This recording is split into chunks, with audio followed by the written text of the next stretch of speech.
अस्सलाम वालेकुम दोस्तों, ये 10 किलोवाट का सोलर मैक्स IP66 इन्वर्टर है।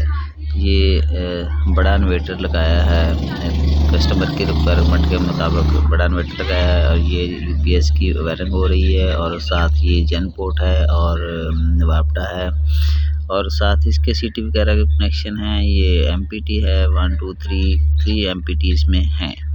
तो इस आगे जो है वायरिंग का काम हो रहा है। ये जन पोर्ट और UPS की वायर जा रही है और ये DC ब्रेकर है, AC ब्रेकर हैं और चेंज ओवर है।